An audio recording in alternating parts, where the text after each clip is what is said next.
Hey, this is Eric from Catching Light. Hey, this is Hemp. Hey, this is Glenn. Hi, I'm Steve-O. Hey, this is Drew Hines with Hindsight Imagery. This is Matt Callahan at Digimatty Photographic Services. Hey, this is Jason, and welcome to Tales from the Pit.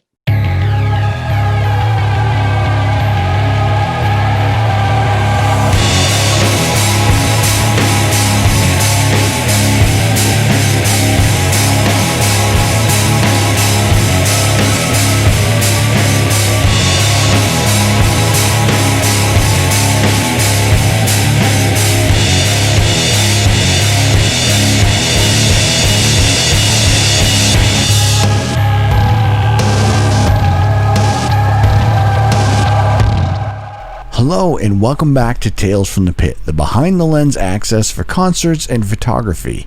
Today is our part 2 with Bad Wolves guitarist Coyle. We hope you enjoyed the episode. Now that you guys have that as your, everyone knows you as, I'm going to assume that a majority of your fan base knows you as the zombie guys and not as the heavier stuff like that. What does that do to your songwriting moving forward, or your record label? Is there, push for, or is there influences of stuff like that? How does that move forward for you? Well, I would say it's a little bit different than that. I think the people who are familiar with Zombie and just understand that from the band are, I call them window shoppers, right? Right. Yeah. They're just stopping by, checking out the tune and moving on, and don't really necessarily have a connection to the band per se. I think people who are fans, the actual fans, which is a smaller number, but those are the people that really drive everything with the band, do kind of understand the full scope of the band. And those fans usually lean one way or another. Either they're really into the singles, and like I said, the band had 4 other number 1 radio songs besides Zombie. Right. And so I think you have a portion of the fan base that connects more to that type of material, and you have a portion of the fan base that enjoys the heavier stuff a bit more. And I think mainly because of the radio play and a lot of the bands we tour with, it probably leans a little bit more towards the mainstream side of the band. Sure. And listen, it's something I've quarreled with, because I feel of what I personally like out of a band is something a bit more streamlined, where we can kind of maybe have the heavy songs be a little bit more commercial, and maybe have the lighter stuff be a little bit heavier, and kind of find a little better middle ground. That's something I'd prefer. Yep. I would prefer it maybe not be quite as schizophrenic, because I think ultimately you can have a song that's a hit on radio, but that doesn't necessarily mean you're creating diehard fans. I think you could have a tendency to create a polarized market, and because the band is almost not as focused, and so there's aspects of the business that this model is actually really successful for, but I don't think, based on the composition of the musicians in the band, we don't want to just be the radio band, and there's some bands that's what they do. If you listen to a Shinedown record, they're a rock band, right? And they make very palatable rock music, and that's kind of the predominant what they do. There's no like death metal song halfway through a Shinedown record, right? But that's not really who we are as musicians, or the records we're gonna make. And we feel like we started out pretty damn heavy, and the actual sound of the heaviness of the band, the sound of the guitars, the sound of the riffs, that ultimately is what makes the band unique. Yeah. And so if you deviate from that too much and homogenize the sound too much, you'll lose what makes the band special. And it's because there's plenty of bands who have songs on the radio that really the bands aren't that big. And sometimes you can't conflate just being on the radio as being a big band. I would say we're in the fan making business. You need people to connect to you in your totality, to come to the show, to buy the t-shirt, to get the VIP package, to join the Patreon, whatever, and all these things. And people aren't going to do that if they just like one song on the radio. They have to kind of like the whole picture. Yep. Invest in you. Absolutely. Yeah. So, all right. So second album comes out and you guys get a number one hit with Sober.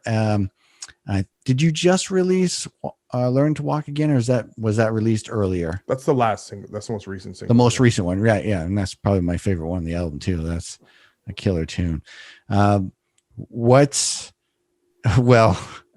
put out the album, what, last year, 2019, 2018? 2019, in October. Right. So you guys put that out pretty recently. I'm assuming you're touring like crazy. And then we only got to do 2 tours after it was released. We did 2 tours with Five Finger Death Punch, one in the States and one in Europe.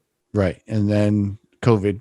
Mm-hmm. And then, so I'm assuming you guys had this whole year all booked out. Yeah. And all of a sudden put the brakes on. Yeah. I mean, it was kind of the most, and this is the beauty of being in a bigger band comparatively to early in my career, is that you can really map things out. And we had a tour for every quarter this year. Right. And it was exciting, to just, I mean, in many ways it's daunting because you're like, wow, we have a lot of work, but that's what happens. You put a record out and you go to work, right, and you build. And it was fun for us because we had a new record that we felt a bit more represented who we were. Yep. And it was just a nice kind of playing field to say, hey, we're going to go out and we're going to play these songs live and build the band and become a headliner and do all that stuff. And and all that got kind of wrapped up but guess what? It happened to everyone. We're not the only ones. Yeah. And I feel way more sorry for bands that had albums ready to go in April.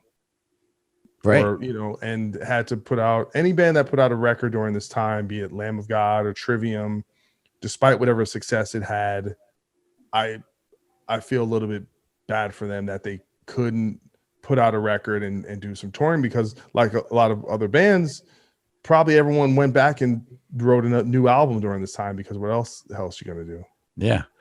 So what was your cycle? Were you guys planning on riding this whole year out, touring out, and then were you going to write like next year, or what was your record cycle going to be? That's probably what it was going to be. It's probably going to tour through the end of this year. And we probably would have been working on, I mean, knowing how this band works, I probably imagine the second half of this year, or even probably anytime the band had time off, there would have been new material written, so that we weren't starting with nothing.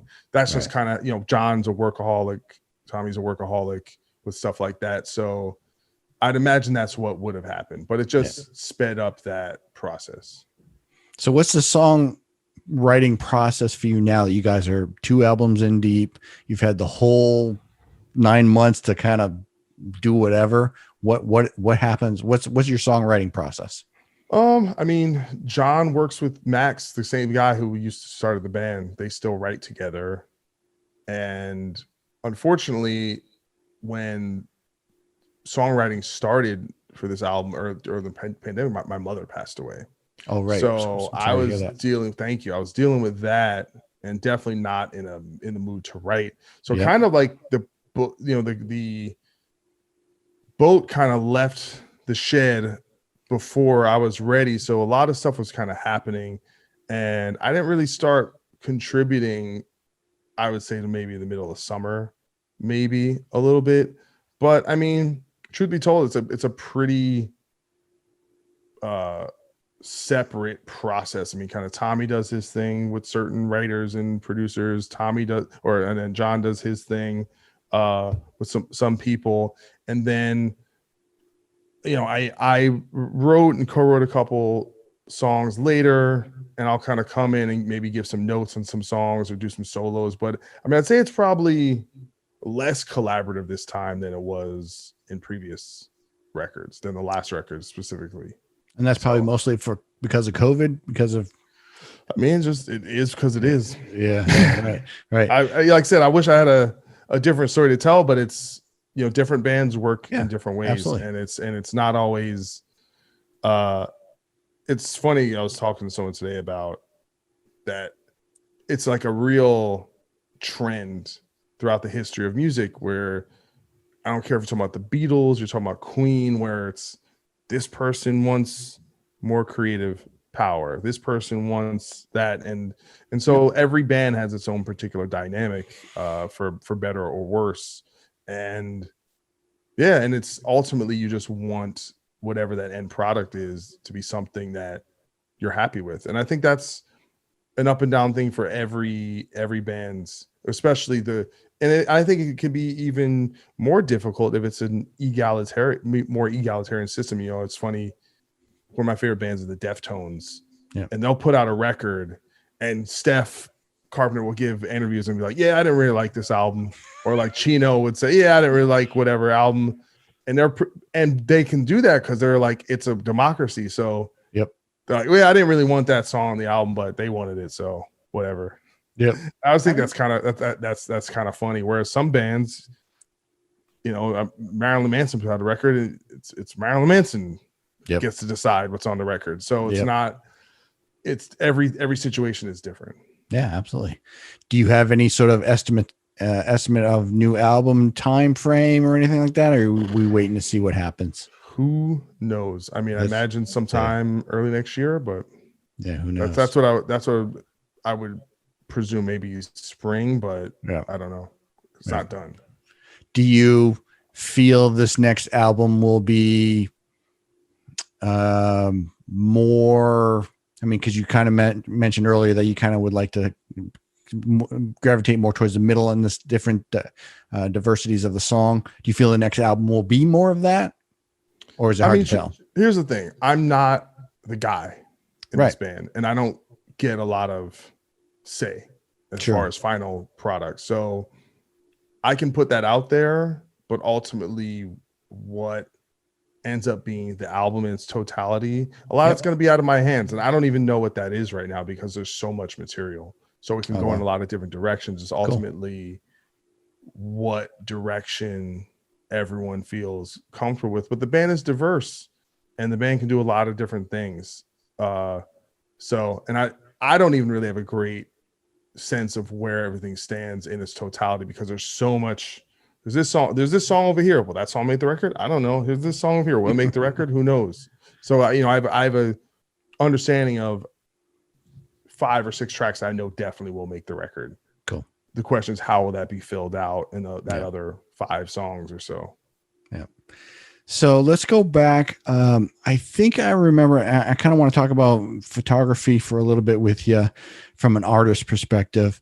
And I think I remember probably during the first album, you guys were doing I want to say a Kickstarter or something like that for a production, sort of like maybe a documentary about the band or something like that. Yeah. Is that still in play, or? Apparently a documentary exists. Okay. Here's the thing. I didn't put it. That wasn't my idea.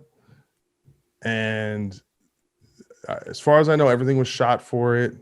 Yeah. I mean, like a year and a half ago. Right. That was a while ago. Yeah. And apparently there is a product, but I don't know. It wasn't my idea. And why it's not out is not my doing. Yeah. So maybe, that's all I'll maybe say someday. Maybe someday. Listen, I say if people pay for a Kickstarter and they want a documentary, you should probably give them the documentary. But what do I know? Yeah. Well, hopefully, maybe we'll get it. I'd be very interested in seeing it. Absolutely. When it comes to photography and stuff like that, I assume you as an artist, when you play a show that night, the next morning, you're tagged in 1 million photos or 1 million videos on all the socials. Are there things that you like to see versus things you don't like to see with people taking your photo or your video, stuff like that? You have any say on any of that? Well, one of the things Bad Wolves did kind of from the jump is we brought out media guys. So this guy, Randy Edwards, and this guy, Josh, come out and basically shoot photos and video every day. So we do our show at the end of the night, we get a file. Yep. And it would have great shots, and both guys killed it, and they did great work. And so, and they would also create these tour videos, and right out the gate, we're doing these giant arena tours and festivals. And the band, when you have great footage and great editing, it made the band look really massive right away. Yep. And it was a real advantage.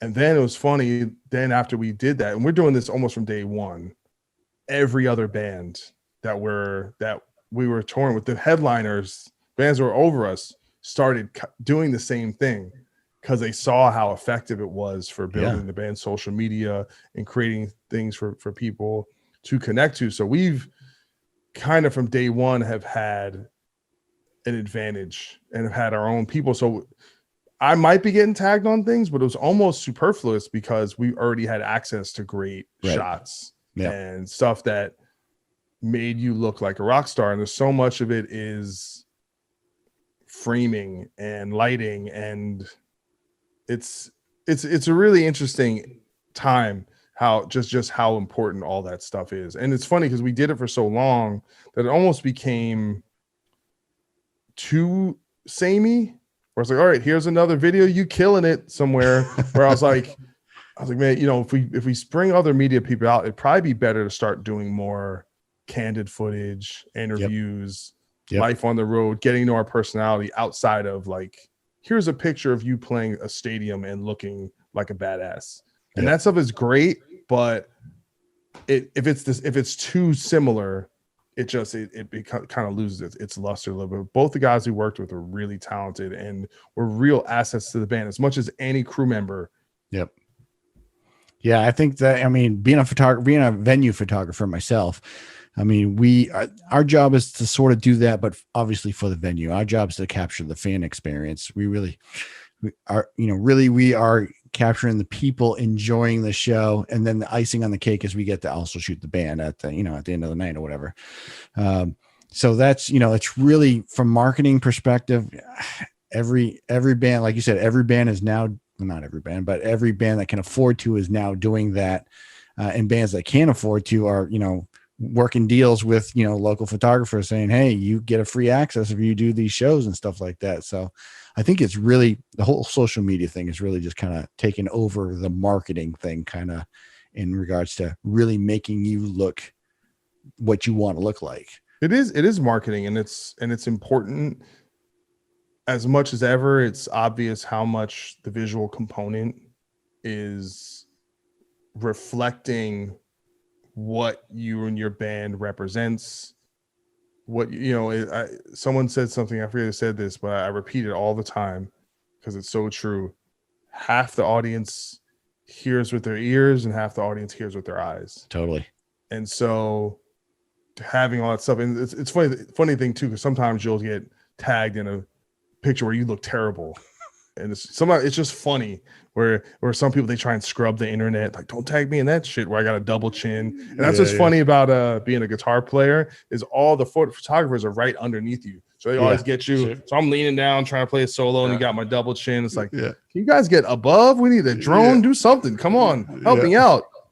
Yeah, we were interviewing Ryan Roxy for Alice Cooper, and he was talking about that. And that was the question I asked him was, what don't you like about photos when you're tagging? He's like, dude, I have guitar face all day long when I play my guitar. So it's hard, you're always in the mouth open, double chin angle, all that stuff, you're just in the zone, and all the photos kind of catch you at the wrong, the way you don't really want to look. But but I mean, a great concert photographer, I because of my podcasts, I try and find a photo of the guest that week, and I'm always reaching out to photographers. Hey, is it okay if I use your picture?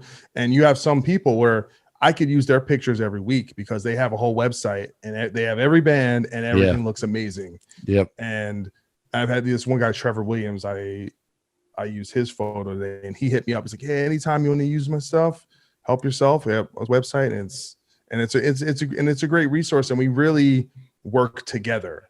We rely on each other to make this work, and in this social media time, it's really important. And same thing with me, with, like you said, you work with Jason Hook with doing photos. I haven't done my own personal photo shoot in a couple years, and I'm one of these guys where you can't be having the photo from 2 years ago. You ain't that skinny anymore. Just show who you look like now, right? Right. So I'm at the point I was like, okay, I need to get new photos, and now I have like facial hair. I didn't have facial hair before, so But it's important to have stuff that is showing who you are, what you're doing physically. Right. So. Yep. Absolutely. Very important. And going back to what you said earlier about, interviews and stuff like that backstage, as a fan, that's really, you can go on YouTube, you can catch any live performance of any band. You can go on Instagram and see any photos of any band, but finding interviews and finding backstage stuff and finding the band just having a good time or doing whatever, doing their warm-ups, all that stuff is stuff I really enjoy seeing, because that's the stuff I really would not normally see. I like having that sort of fly on the wall access to some of that stuff. Yeah. And it's so funny because I just wonder, and I guess there's a few bands that are still mysterious, right? Ghosts. Right. Trying to think. Starset, maybe they have kind of a thing. But I think for the most part, fans expect access, personal access, and they do care about getting to know you. Yeah. And it's a lot more, and a lot of that takes place. It's not on the band page. It's going to be on your personal page, and people kind of connecting to you that way and learning your personality. And it was the same thing for me. I always loved the Pantera DVDs or the old Korn documentary about them. And I remember kind of falling in love with them as individuals even before I fell in love with their music. Almost. Right. It made me like the band more. And that's, that's going to invested in them as people. Exactly. That's what I was going to say. That's going to link you to your constant VIP visits. Your investment in your fan investment is really getting that personal connection. Absolutely. Well, we've covered quite a bit of stuff here. I really am thankful for you coming on. I really appreciate your stuff. I want to compliment you on your decorations behind you. I see Brandon Lee back there. What is that? Rapid Fire? Is that? It is a giant rapid fire. My girlfriend got that for me, and it was like so random. Yeah. And so amazing. And it's kind of oversized too. Yeah. And I'm a crow. I got a crow tattoo. Nice, dude. Can't really see that, but I'm a super fan. Actually, I ordered from Mondo. I don't know how much you follow movie nerd stuff, but they did these incredible screen printed crow posters that I have coming some point. But I got it for my birthday. Spent a few $100s on it, so I'm really obsessed with that stuff. Well, really around the pandemic hit, I was like, I'm going to be doing a lot of filming for my house. My walls are blank and boring and off-white, so I just started filling every inch with stuff, and it's been really cool. Dude, it's awesome. Yeah, I'm as you're talking, I'm just kind of gazing around, like, oh yeah, I see Morpheus, I see Bruce Lee, all the cool stuff. Dude, all those ones on the wall I got from this place, Hot Posters. I think it's Hot Posters, and it's this weird material. It's not paper. It's this odd material, but and it had all these really cool posters I never seen. And I got all that, like maybe 10 posters or something for like $90. Really? So what you got? Aliens, Blade Runner back there. I got Terminator. Yeah. I got End of the Dragon, Bruce Lee, Fight Club, nice. There Will Be Blood. I got a Michael Jordan one. Dude, that's awesome. Yeah. I do follow a lot of your posts, and you're always posting your cool stuff. And we should probably talk about your site and your podcast as well as I think about that. Let's just dive into that real quick. Your podcast has been going for a while. You actually started podcasting way before COVID, several years before. And the funny thing is, last night we just interviewed Keith Wallen, and for me to do my research on Keith Wallen, I went to your podcast from 2 years ago when you guys were on the road together. Kind of got some ideas off of that. So tell me about your podcast. How did you get started? What was your plan to get started with that? I actually tried to start a podcast in 2012. Really? I did an interview with Tim Lambesis from As I Lay Dying. I'm just sitting on. I was going to call it the Rebel Noise Podcast, because that's actually the same name was my cover band, like Rebel Noise Group. Cool. And I did one interview and just got busy. And so, but it was always in the back of my mind. I was obsessed with podcasts. It's like all I listened to. It really changed my life. And Mike Mowry, who is a manager, he works with Ice Nine Kills and all kinds of bands. But he started a podcast network called Jabberjaw. Yep. I was guesting on a lot of podcasts at the time, mainly the Metal Sucks podcast. And he's like, I think you would be a great podcast host. And right around that time, I just came up with this idea with the X-Man, because I think titles matter something. Absolutely. And I was like, oh, it's a good play on words. People think of the X-Men and they have an idea of what that is, but this is using that, but to describe me at the time, which was someone who was primarily known as doing something else than what I was doing. It was a former life. And there was a whole kind of existence I was trying to contemplate, being, this is what I was doing. And I had to I wanted to dig into that whole thing. And I was writing a lot about those subject matter at the time. And people were really connecting when I'd write an article about what the hell am I going through? And I was very, very candid. Yep. So I thought that was fertile ground to discuss people who have left bands, gone on to start new bands, or have left the industry completely. And that was kind of the starting point. And so what the funny thing was, my first episode was with John Berkland from Bad Wolves. Yeah. At the time, the Bad Wolves didn't exist. It was still John from Devil Driver. And he was going through the same thing I was going through. And I was like, I wanted to talk to John. I did my first episode. I sent it to Mike Mowry, and he's like, yeah, I don't think we're going to pick this up. He's like, there's a bunch of musicians interviewing musicians. There's enough of that out there. I don't think it's original enough. I was disappointed, but I'd already did the episode and I already did 2 more interviews. And I was like, well, I'll just put it out myself. Right. And I put it out and it blew up right away. It was like top 50 in the iTunes chart for like music podcasts. And I got, in the thousands, several thousands, like right away. I was like, oh, the hell? So I was like, and then I got a lot of great feedback when I announced it. Just people were really into it. And just like the writing thing, it came very naturally. And now it's funny because I really thought a lot and worked on the craft of it, how I would do a monologue, or how I would interview, or how I would prepare, how I would keep it entertaining. Those are stuff I really focus on. But now everyone kind of has a podcast. I'm starting to re-question it. I'm like, can anyone do this? Does it really matter? I don't know. But even with that, I do think there is a diversity of skill sets it takes to make it work. Yep. But I did feel like I was good at it, and it got, and people seem to care. So like I said, just going with the current, I just said it just felt right. And so, yeah. And it's so funny. Like Rob Flynn started a podcast this year. I think he has 50 or 60 episodes, something insane in like 3 months. I'm like, what the fuck are you doing? Like, are you putting out?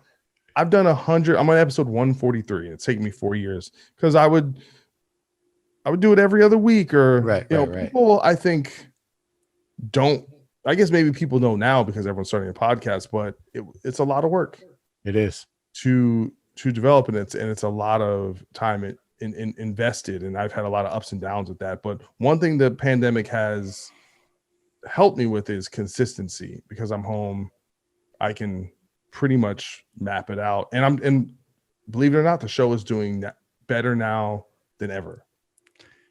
Yep. And it's an excellent show. So the X-Man, EX-Man, not the comic book guys. Nope. Do you get a lot of, does anyone ever give you any, like, do you ever run into any, like, any confusion about that or anything like that? No, actually, I feel like a lot of people don't even make the connection to the comic book. Yep. A lot of people go, X-Man, I mean, that's a little sexist. What about women? I'm like, so you mad at me, but you ain't mad at the actual X-Man who came up with the name? It's called Spider-Man, Batman, but now I'm the problem. Right. That's like the thing I hear the most, but I feel like people rarely make that connection. Yeah. But what's funny is my theme song, I drew inspiration. What I did was I learned the chord progression from the X-Men cartoon. Oh, really? and I use that chord progression as the basis for my theme song as like that's like an Easter egg. Yeah. All right. That's awesome. You know? I didn't even pick up on that, but that's no, cool. You wouldn't, because they sound completely different. But yeah, they do totally. But that is the beauty of. See, that's not influence. That's actual stealing. Great. You know, when you really know how to steal some shit, no one ever knows you did it. That's magic. So you got tons of stuff. So your website, you've got tons of cool stuff. Your variations on your, I'm going to say, assume your favorite TV or movie shows with yourself in those characters.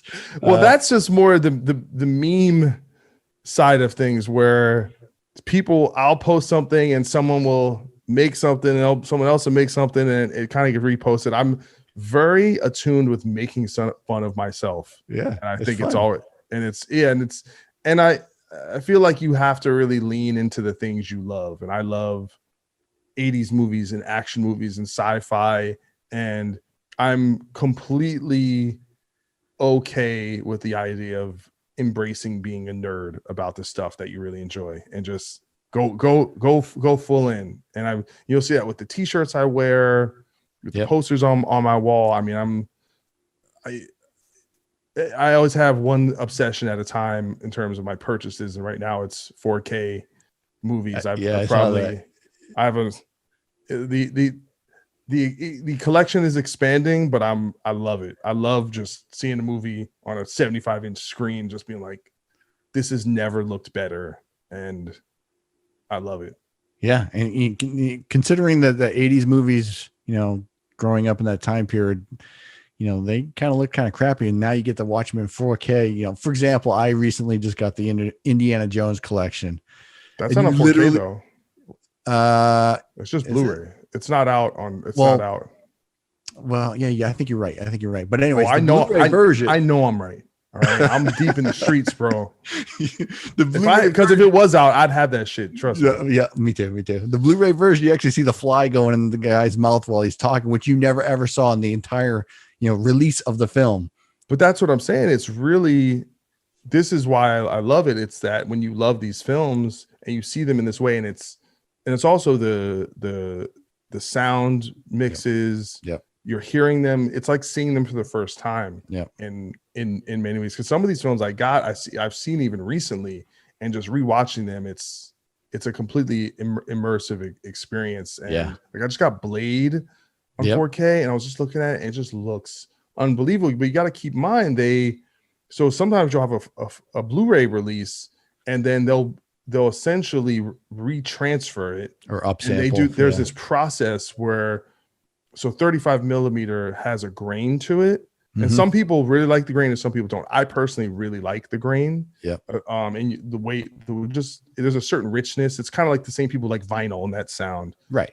But that movie, they did a digital kind of scrubbing process to make it less grainy, more clean, but it looks amazing. And you're like, it came out in 1997, and I actually think the older films look better than newer films. Just something about the digital cameras and the way the process is. I mean, there's some new stuff that looks amazing. Yeah, but I still prefer some of those old classic lenses too on those cameras were just beautiful. I think Hateful Eight, he went back and used the really, really old anamorphic lenses from from Lawrence of Arabia. Yeah, something like that, and it just looks fantastic. It's 80 millimeter. Yeah, something like that. Yeah. No, it's 80 millimeter. Same thing. Once Upon a Time in Hollywood was also shot. Right. Yeah. 80 millimeter. That Blu-ray looks incredible. And the best thing is none of the Tarantino stuff is available in 4K except for that one. But there's also, but keep in mind, all his stuff was released by the Weinstein Company. So I wonder if it's like wrapped up in litigation or who knows. Yeah, might be a while. And what would you consider your top 5 like 80s classic movies? That's tough. As it is a tough one.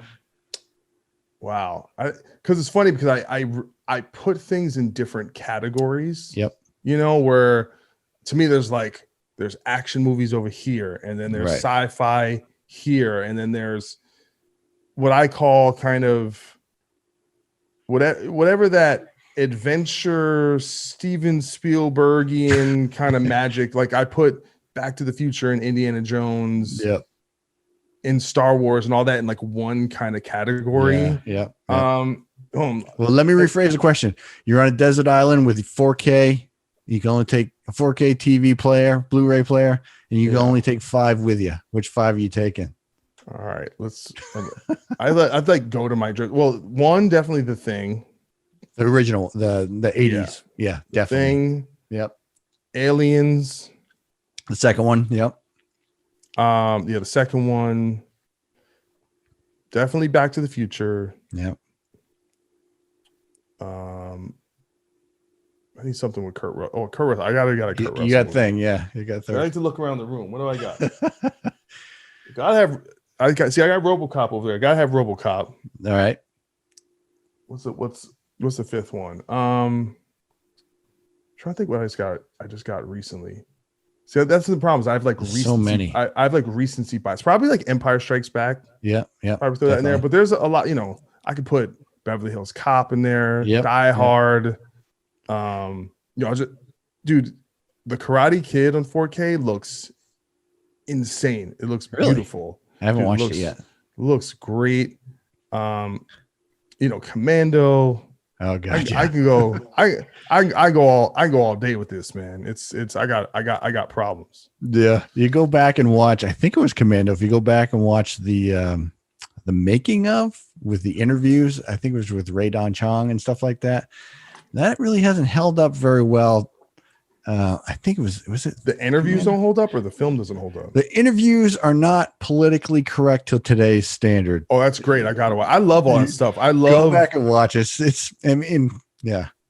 Oh yeah. I mean, but apparently Schwarzenegger was notorious with that, with like hitting on women on sets and stuff. Apparently he was pretty bad. Seagal was apparently pretty bad with that, with that stuff. So it was a different era, and I'm not one of these people that wants to scrub history of I agree. Because people forget like the Porky's movies, like Animal House. Like there's some of that stuff where you see it today and you're like that's just straight up sexual harassment, or that's like the scene in Revenge of the Nerds where he goes in the room where she thinks it's her boyfriend, but it's actually the nerd dude, and he bangs her, and it's like I think that's rape.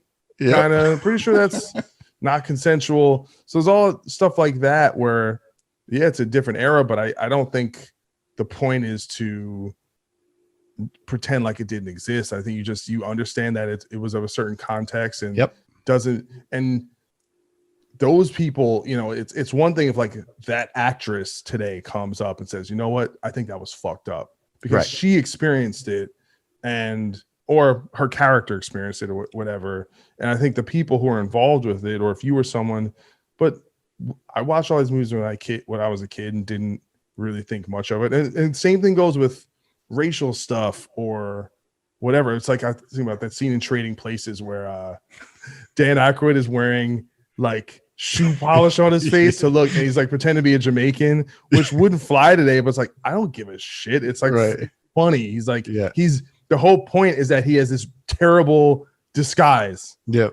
I just there's some things I think people are looking to relitigate the past. And by the way, the very recent past. This is not very long ago. I mean, dude, I'll be watching Seinfeld or How I Met Your Mother, stuff from not that long ago, and you're like, wow, like they probably would not make that joke today. Or The Office. Oh yeah. I completely agree with you on all that.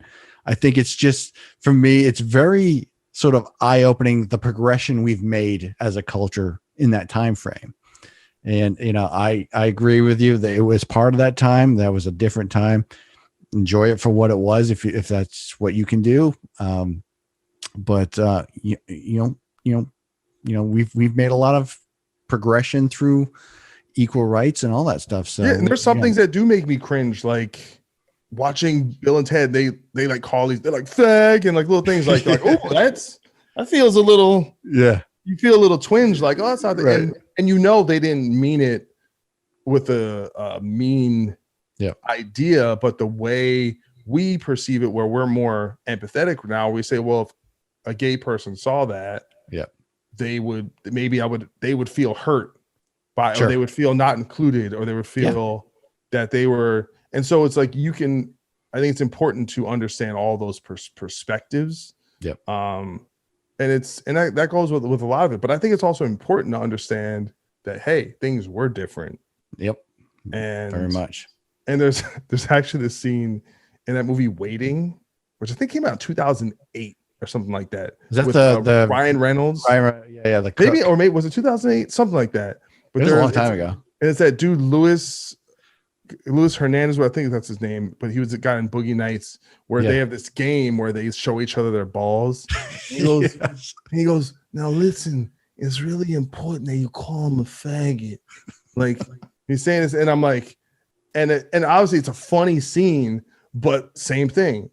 That probably, and by the way, I hate that word. Like, it really, like, when I hear someone say it in a serious way, especially a dude who's trying to be tough guy, it actually pisses me off. There's no need for it. And I've told people, like, don't say that around me. It makes me uncomfortable. But what I'm saying, but I can still see it in a scene that's actually funny, and then also see how in today's context that scene would probably not be included in the movie. You know? It's a tough thing. It's something to quarrel with. But I'm not. I do think this idea of cancel culture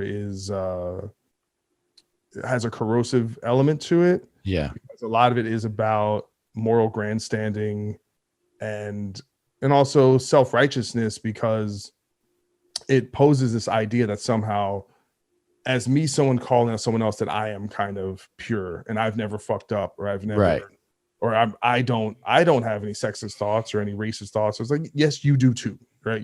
My whole line is, people are like, I'm not racist yet. We're all racist.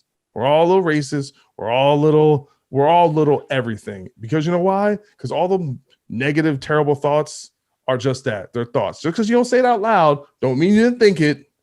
And you're just being polite, and that all that's good. But but I'm still gonna watch. Was it 48 hours? Like he calls him like a porch monkey or some shit. He says some like horrible things, and it's like, I love 48 hours. I'm not gonna, but that's how they were rolling in the early 80s. They was keeping it real out there, and that shit didn't take place in no Mississippi. That was LA.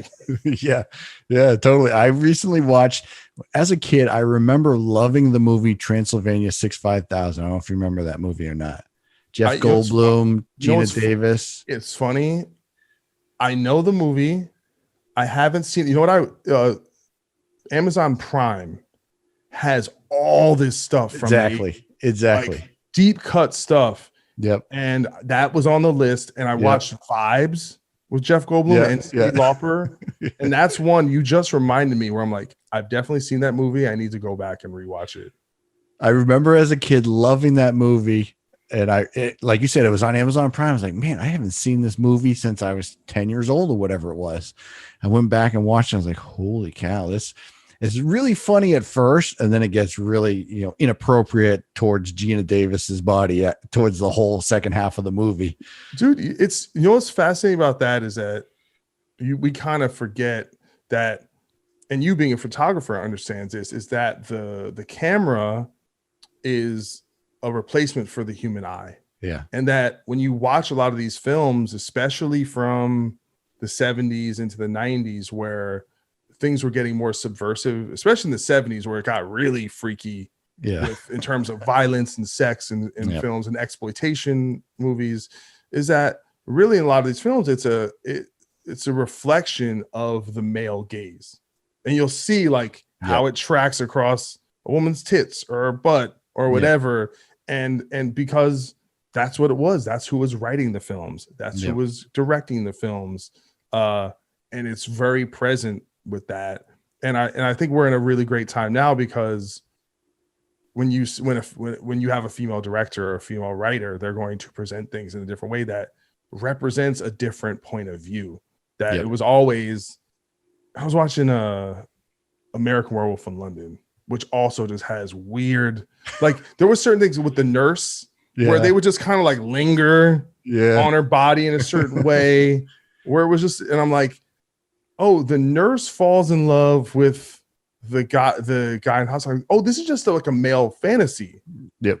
That's all it is. It's like you can tell who wrote it, what's going on, and it wasn't like super inappropriate or anything. It was just of a certain perspective. Yep. And a lot of that stuff, when it's happening, is kind of, you don't realize it.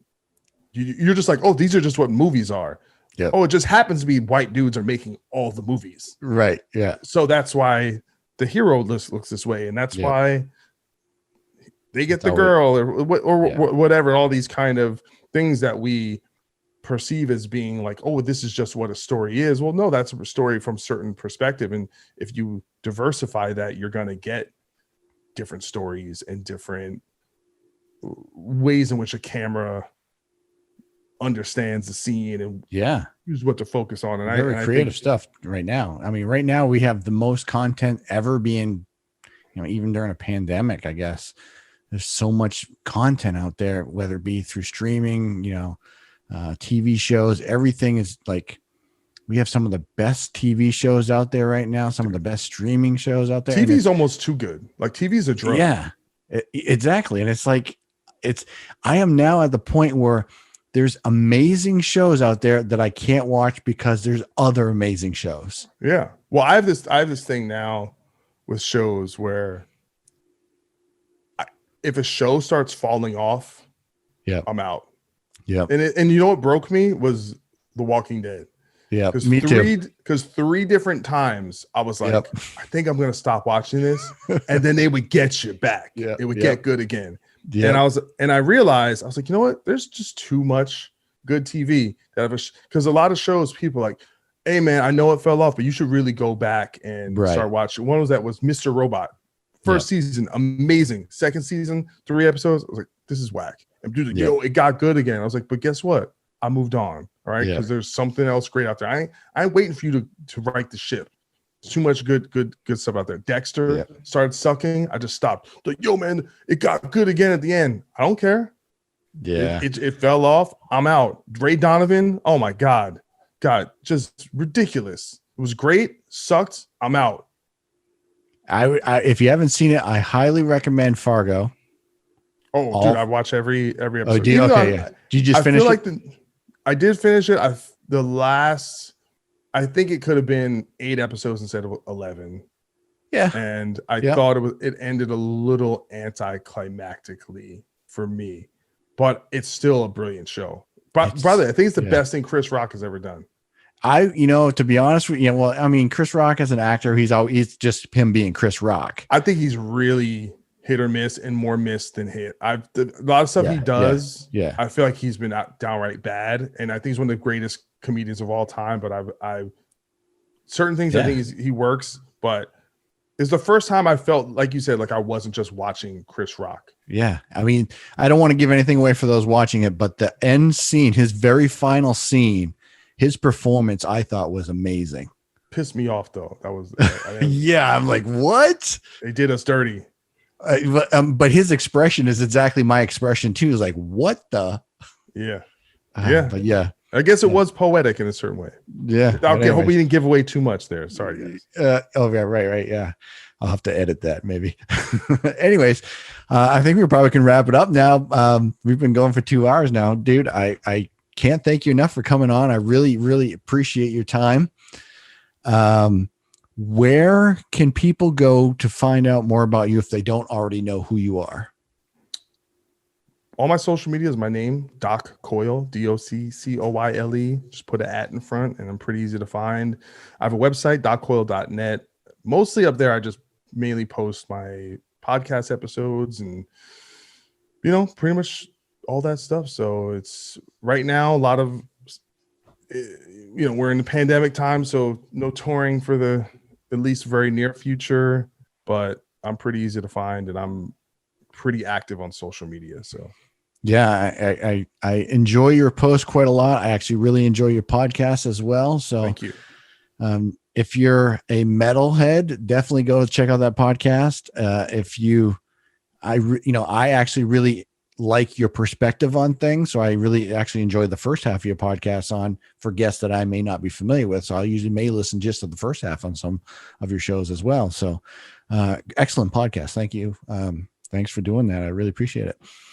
I try. It's fun. It's fun. And that's probably the monologue is probably the most challenging part, because some weeks you're like, do I have anything to say? We'll see. It's real. It's very real. And it's very realistic. It's relevant to what's going on at that time too. So I really, like I said, I really sort of relate to that. Well, the thing I worry about, cause I'm